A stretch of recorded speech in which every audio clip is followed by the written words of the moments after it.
Sekitar tahun 2012 lalu, beberapa tahun setelah tragedi pembunuhan dan perampokan yang terjadi pada keluarga calon istri Rian. Setelah kejadian itu, Rian dibawa pulang ke desanya. Dan setelah keadaannya mulai normal dan membaik, Rian kembali merantau keluar daerah. Beberapa bulan bekerja di sana, semuanya berjalan lancar dan baik-baik saja. Namun keadaan berubah saat Rian menolong seorang perempuan yang hendak diperkosa oleh seorang dukun. Menurut para penduduk di sana, dukun itu adalah dukun ilmu hitam yang sangat kuat. Awal cerita sebelum peristiwa penyelamatan seorang gadis yang diperkosa oleh dukun. Hari itu Rian sedang berkumpul dengan teman-temannya di sebuah warung kecil di tengah desa. "Yan, kau mau ikut melamar kerja nggak?" tanya salah seorang pemuda. "Kerja apa, Kar? Dan di mana?" tanya Rian. "Itu loh, di daerah situ, perusahaan kayu," jawab salah seorang teman Rian. Ijazahku hanya sampai SM atau," ujar Rian seraya tertawa. "Tenang saja, Yan. Kalau kau mau, aku akan membantumu. Kebetulan di sana itu ada pamanku," ujar Toto. "Kalau begitu aku pun mau melamar kerja di sana, Tok," sahut Ikrar. "Ya sudah, rencanaku emang mau mengajak kalian semua kerja di sana. Gajinya lumayan lah," ujar Toto senang. "Lah, surat lamaran kerjanya gimana, Tok?" tanya Rian. "Kalian buatlah seadanya. Aku jamin pasti diterima deh," ujar Toto. Singkat cerita, setelah beberapa hari kemudian akhirnya Rian dan teman-temannya mendapat surat panggilan kerja. Sehari sebelum berangkat, Rian menemui gurunya untuk mengambil sesuatu. Dan pada hari yang sudah ditentukan, Rian pun berangkat bersama teman-temannya.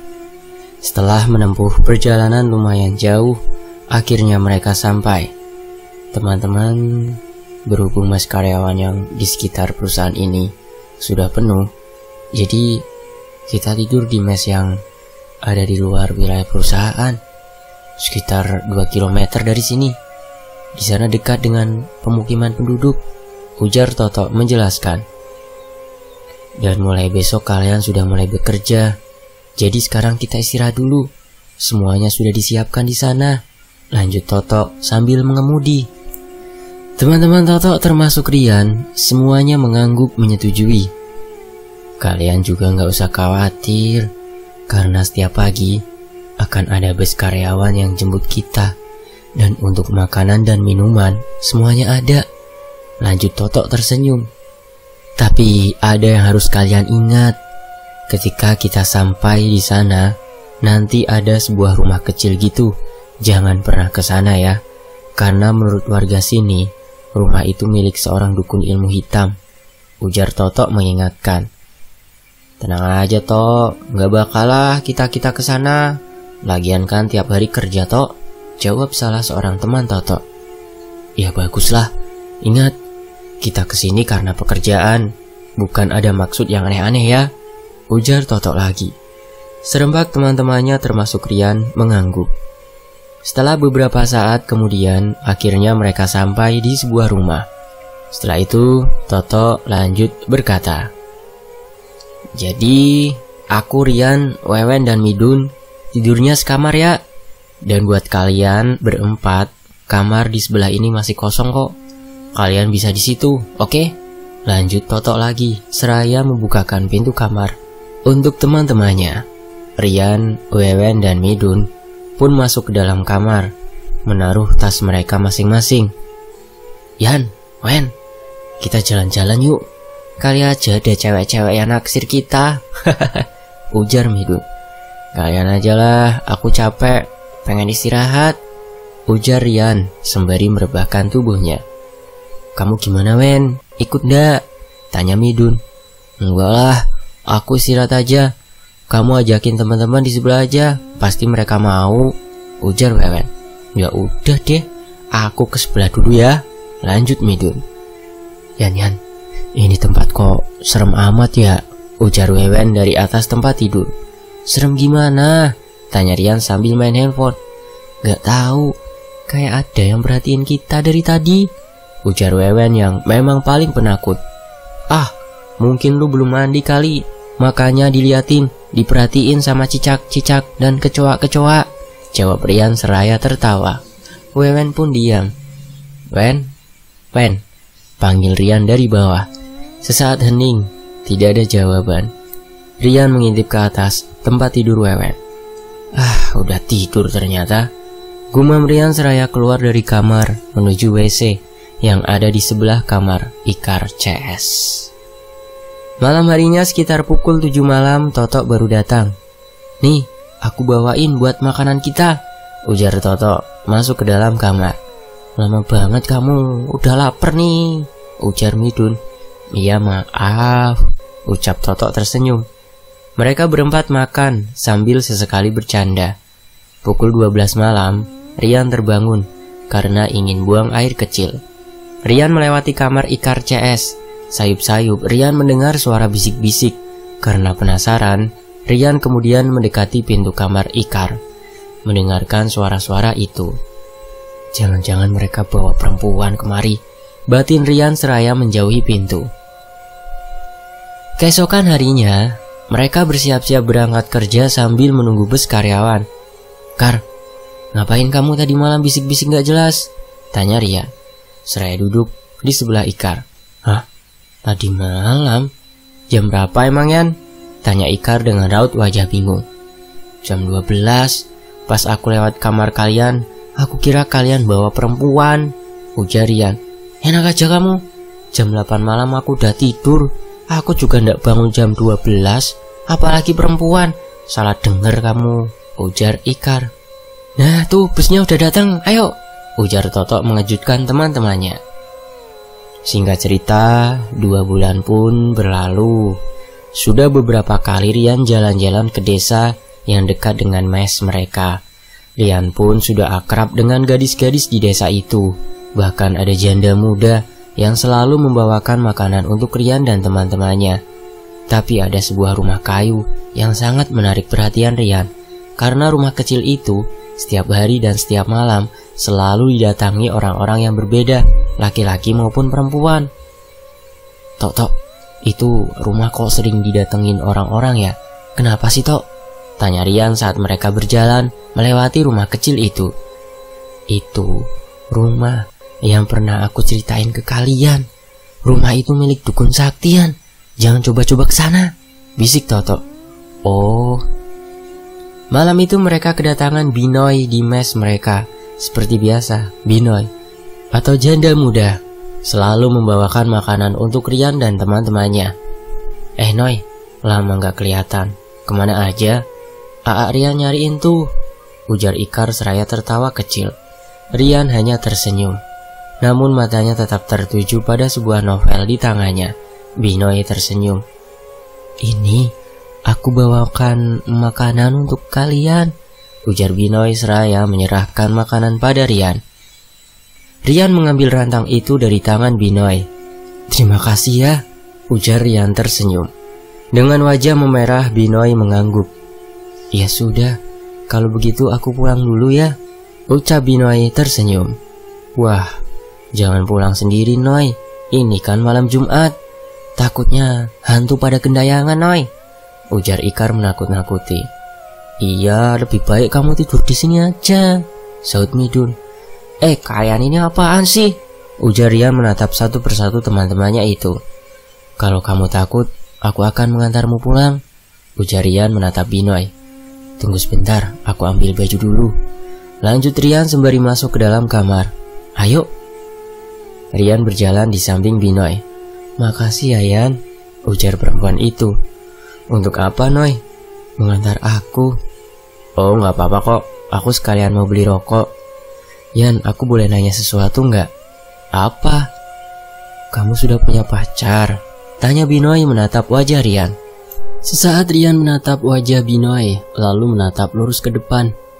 Sudah, jawab Rian. Tapi kata teman-temanmu kau belum mempunyai pacar, ujar Binoy. Tahu apa mereka tentang diriku Noy? Jawab Rian seraya tertawa kecil. Apa kau tidak tertarik dengan salah satu perempuan di sini, Yan? Entahlah, Noy, jawab Rian seraya berjalan mendahului Binoy. Aduh, pekik Binoy. Rian segera menoleh. Kenapa, Noy?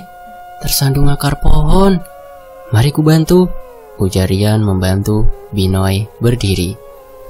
Setelah Binoy berdiri, Rian baru sadar kalau mereka sedang berada di depan rumah kecil kediaman dukun ilmu hitam.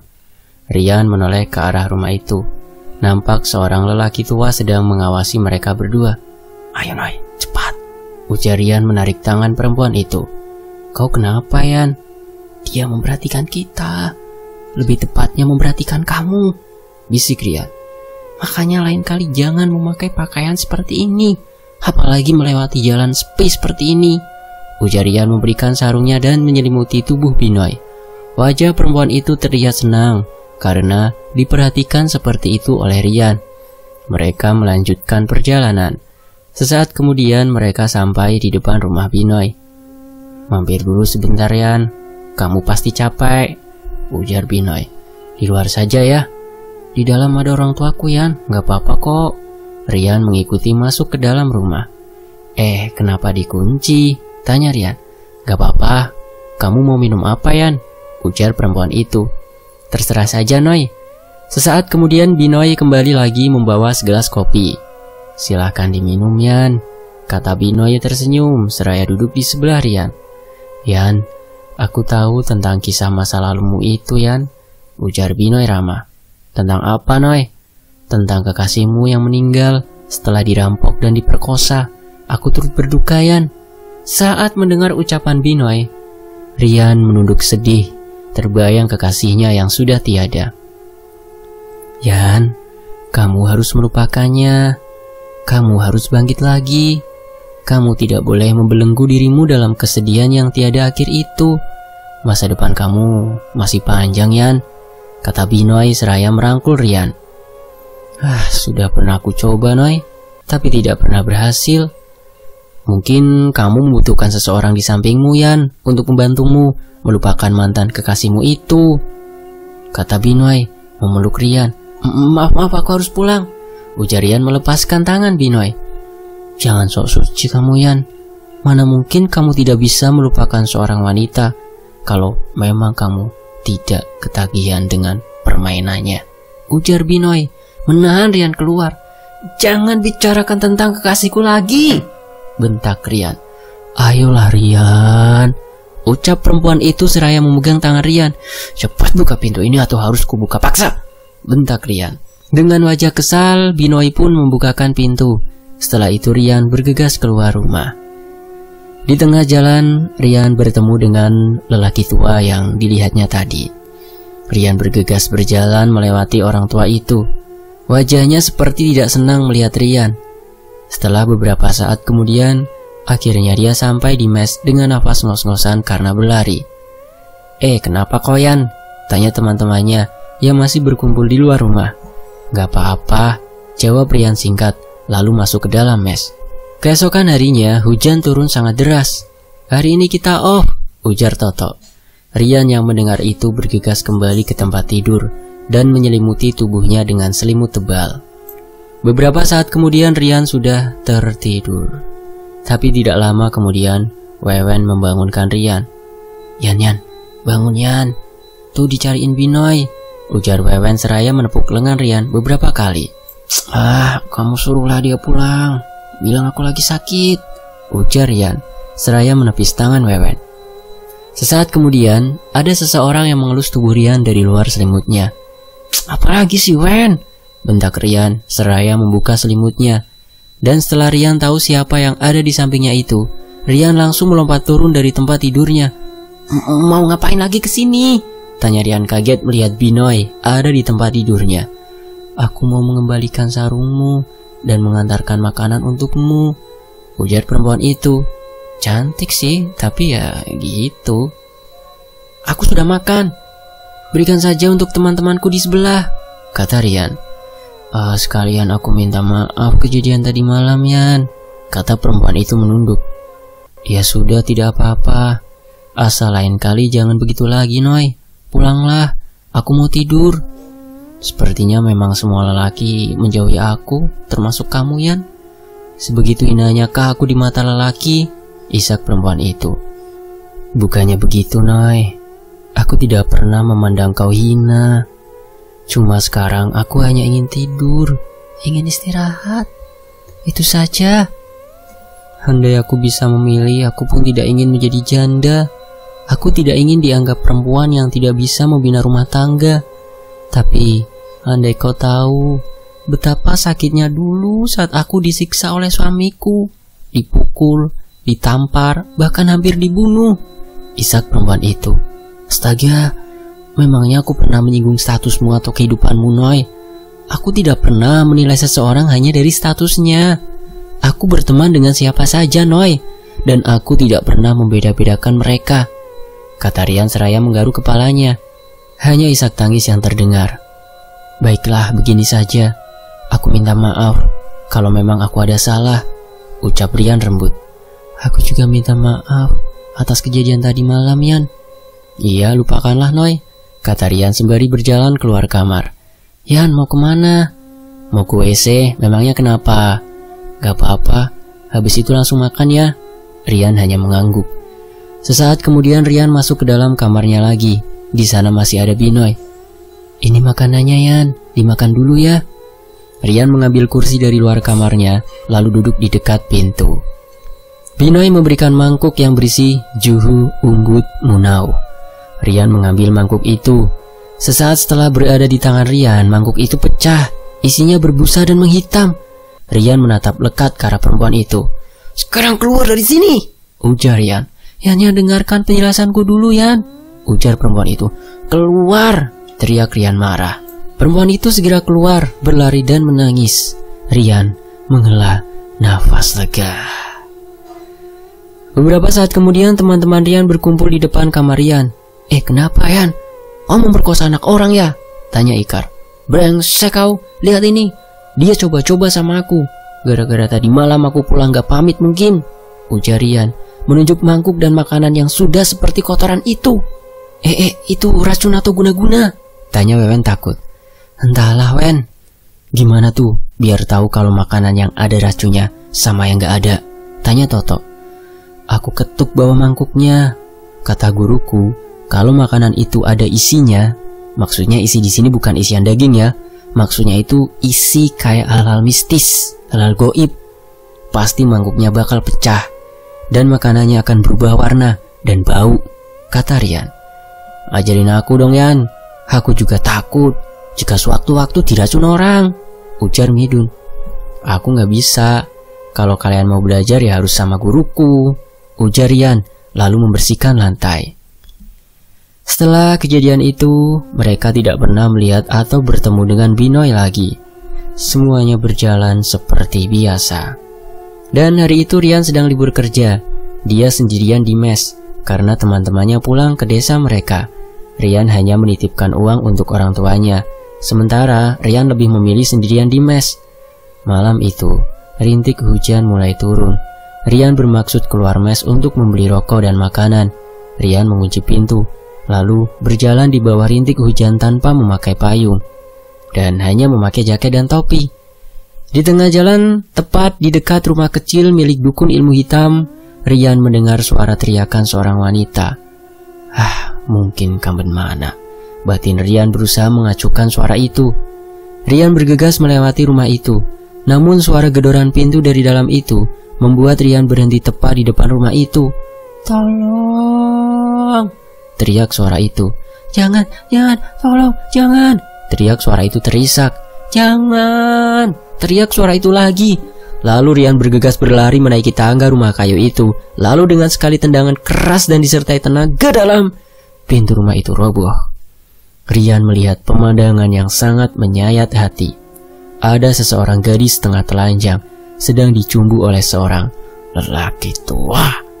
Melihat apa yang terjadi di depannya, Rian seketika teringat kejadian yang menimpa kekasihnya dulu. Bangsat, kau tua bangka iblis setan, teriak Rian, seraya menyerang lelaki tua itu. Rian menarik lelaki tua itu hingga tersandar di dinding. Dengan sangat marah Rian menghajar lelaki tua itu tanpa ampun. Tendangan dan tinju Rian tepat mengenai tubuh lelaki tua itu. Rian melempar lelaki tua itu ke tanah. Dengan membelakangi gadis itu, Rian melepaskan jaket dan celana panjangnya, lalu memberikan pakaiannya pada gadis itu. "Pakailah, jangan sampai orang lain melihatmu telanjang seperti ini," perintah Rian pada gadis itu. Setelah itu, Rian bergegas turun ke tanah mencari dukun cabul itu. Di sana tidak ada siapa-siapa. Rian mengelilingi rumah itu, namun tidak ada siapa-siapa di sana. "Bangsat, seharusnya dia tidak bisa kabur lagi," ujar Rian kesal. Lalu Rian bergegas menaiki rumah itu lagi. Gadis itu terlihat gemetar melihat Rian yang hanya memakai celana pendek dan kaos pendek. "Tenanglah, aku tidak akan berbuat macam-macam padamu," kata Rian. "Rumahmu di mana? Biar aku antar pulang," lanjut Rian ramah. Gadis itu diam menunduk. "Apa kau takut padaku? Aku bukan orang jahat. Sebenarnya aku ingin membeli rokok dan makanan. Tapi saat aku melewati rumah ini, aku mendengar teriakanmu, dan aku masuk lalu menghajar lelaki tua bangka iblis itu," ujar Rian berusaha menjelaskan. "Aku bersungguh-sungguh ingin mengantarmu pulang. Jadi di mana rumahmu?" tanya Rian lagi. Aku tidak ingin pulang," ujar gadis itu. "Kenapa? Apa kamu takut jika nanti dimarahi orang tuamu karena pakaianmu sekarang ini?" tanya Rian. Gadis itu pun mengangguk. "Lalu bagaimana?" tanya Rian lagi. Gadis itu kembali menggeleng. "Ya sudah, lebih baik kita keluar dari sini dulu. Nanti kita pikirkan lagi kau mau diantar kemana," ujar Rian menarik tangan gadis itu. Rian membawanya ke warung yang berjarak lumayan dari situ. Rian membelikannya makanan dan baju perempuan. "Pilihlah baju yang kau suka," ujar Rian. Dengan tangan gemetar, gadis itu mengambil baju dan celana panjang. "Dari mana gadis ini, Yan? Apa dia adikmu?" tanya ibu pemilik warung. "Warungnya lengkap, ada alat cewek, baju pakaian, terus barang makanan juga ada." "Memangnya ibu tidak kenal dengan gadis ini apa?" tanya Rian. Ibu pemilik warung itu menggeleng. Lalu Rian menceritakan tentang gadis itu. "Astagfirullah, semoga kau dilindungi Allah ya Yan. Semoga tidak terjadi apa-apa padamu," ujar ibu pemilik warung itu, menyentuh lengan Rian. Rian pun tersenyum kecut. "Jika memang sudah takdirku, apalah dayaku. Aku tidak bisa berbuat apa-apa. Maksudku hanya ingin menolong, itu saja," jawab Rian. Gadis itu memberikan baju itu pada Rian. "Yang ini?" tanya Rian. Gadis itu pun mengangguk. "Sekalian mie sama makanan yang biasa," ujar Rian seraya menyerahkan uang. "Sekarang bagaimana?" tanya Rian pada gadis itu. "Aku tidak berani pulang," jawab gadis itu pelan. "Ya Tuhan, aku sudah mengantuk. Kalau untuk menemanimu jalan-jalan sampai pagi, aku tidak kuat. Dingin, ngantuk," kata Rian. "Kalau kau memang percaya, kau boleh ikut ke mes. Teman-temanku semuanya pulang. Jadi ranjang-ranjang di kamar itu 3 yang kosong. Kau bisa tidur di salah satunya. Kau tidak usah khawatir. Aku tidak akan berbuat jahat padamu," ujar Rian. Gadis itu pun mengangguk. Lalu mereka berjalan menuju mes Rian. "Kita jalan sini saja, walaupun agak banyak rumput. Tapi di sini aman untukmu. Kau tidak akan melihat rumah iblis itu lagi," ujar Rian menuntun gadis itu ke jalan yang langsung sampai di belakang mesnya. Beberapa saat kemudian, mereka akhirnya sampai di belakang mes. Dengan hati-hati, Rian membantu gadis itu agar tidak jatuh. Lalu setelah sampai di depan kamar, Rian segera membuka pintu kamar mesnya. "Ayo masuk, kau boleh pilih tempat tidur yang kau mau," kata Rian seraya mengunci pintu. "Aku di atas saja," Rian mengangguk lalu mengambil 2 piring dan mangkuk. "Makanlah dulu," kata Rian seraya meletakkan makanan itu ke dalam piring. "Kamu?" tanya gadis itu. "Aku sudah makan. Tadi aku cuma mau beli rokok sama cemilan," kata Rian seraya berdiri dan duduk di ranjangnya. "Kalau boleh tahu, kamu itu sebenarnya ngapain ke rumah dukun itu?" "Kata temanku dukun itu sakti. Lalu aku mau mencoba ke sana untuk menyatukan kedua orang tuaku lagi. Kata dukun itu aku harus menunggu sampai malam hari. Dan ternyata dukun itu ingin berbuat jahat padaku. Aku malu sekali," ujar gadis itu mulai terisak. "Sudahlah, kau ganti saja bajumu. Itu di dapur itu kosong. Kalau WC ada di luar, di sebelah kamar yang di ujung itu. Kalau kau ingin buang air, bangunkan saja aku. Nanti aku awasi dari pintu kamar ini, kata Rian. Gadis itu pun mengangguk. Terima kasih, kamu sudah sangat baik pada aku, padahal kita tidak saling kenal, ujar gadis itu. Rian tersenyum, lalu merebahkan tubuhnya, membelakangi gadis itu. Sekitar jam 3 malam, Rian terbangun karena merasa perutnya sangat sakit. Sakitnya kayak jalan bolak-balik dari dada sama perut. Seketika Rian mual. Rian ke dapur. Sesampainya di dapur, Rian muntah. Darah hitam kental dan berbau busuk. Bangsat, ujar Rian seraya masuk ke dalam, mencari air dari dalam tasnya. Rian terus memuntahkan darah hitam kental dan berbau busuk itu, hingga spraynya basah oleh darah yang dia muntahkan. Wajah Rian memucat, tangannya mulai gemetar. Ya Allah, kamu kenapa? Pakik gadis itu. Tolong carikan air di dalam tasku, cepat, ujar Rian lemah. Gadis itu bergegas turun dan mencari air di dalam tas itu. Enggak salah airnya, kok dikit begini? Aku ambilin di dapur aja ya, ujar gadis itu. Tidak usah, aku hanya membutuhkan air itu, ujar Rian berusaha berdiri. Tubuhnya semakin lemah dan seluruh tubuhnya gemetar. Rian terjatuh dan menggigil di lantai. Gadis itu berlari ke arah Rian, meletakkan kepala Rian di pangkuannya dan meminumkan air botol kecil itu. Setelah air itu masuk ke dalam mulut Rian, tiba-tiba Rian mengejang dan sesaat kemudian terbatuk dan dia memuntahkan sesuatu. Kepala ayam hitam yang membusuk dan ada cairan yang berbau sangat busuk keluar dari mulut Rian. Danur, pakik gadis itu seraya menutup mulutnya. Setelah semua cairan itu keluar, Rian terkapar tak sadarkan diri. Keesokan harinya, Rian bangun dengan wajah sangat pucat. Syukurlah kamu sudah bangun. Aku sangat takut melihat kejadian tadi malam, ujar gadis itu seraya membersihkan tubuh Rian. Rian berusaha bangun, namun ditahan oleh gadis itu. Jangan kemana-mana dulu, kata gadis itu. Rian merasa tidak enak dengan apa yang terjadi semalam.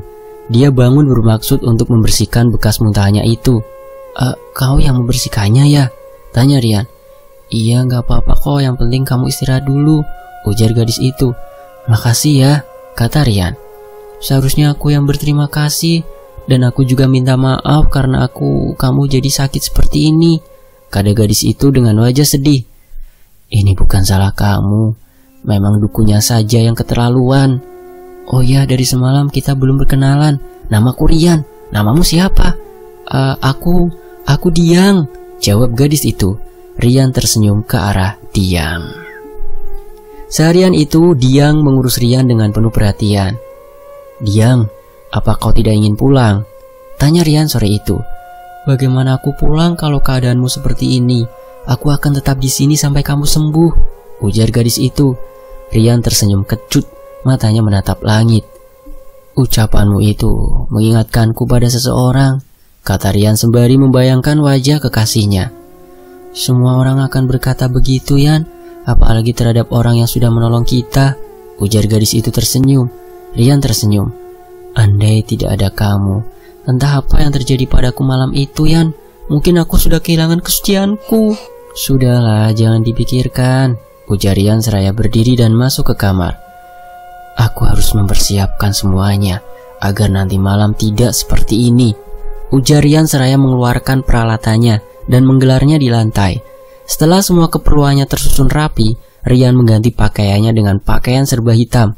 Konon, hitam itu nggak bisa dilihat oleh mata dukun atau makhluk halus. Yan, untuk apa semua ini? Kamu bukan dukun santet kan? Tanya Diang heran. Ada-ada saja. Mana mungkin aku dukun santet? Gak akan tega aku tuh ngebunuh orang, apalagi membunuh orang yang sama sekali tidak bersalah padaku. Kecuali... Rian enggan meneruskan kalimatnya. Pikirannya melayang ke beberapa tahun lalu saat dia memenggal kepala perampok. Kecuali apa, Yan? Tanya gadis itu. Kecuali itu terpaksa. Kamu pakai ini ya, takutnya kamu juga kena nanti. Soalnya kamu kan ada di sini dan aku juga masih belajar, ujar Rian seraya menyerahkan gelang hitam pada Dian. Akankah Rian dan Diang Selamat dari teror dukun cabul itu. Nantikan kelanjutannya hanya di Tony FS. Saya pamit, wassalamualaikum warahmatullahi wabarakatuh. Alhamdulillah. Terima kasih.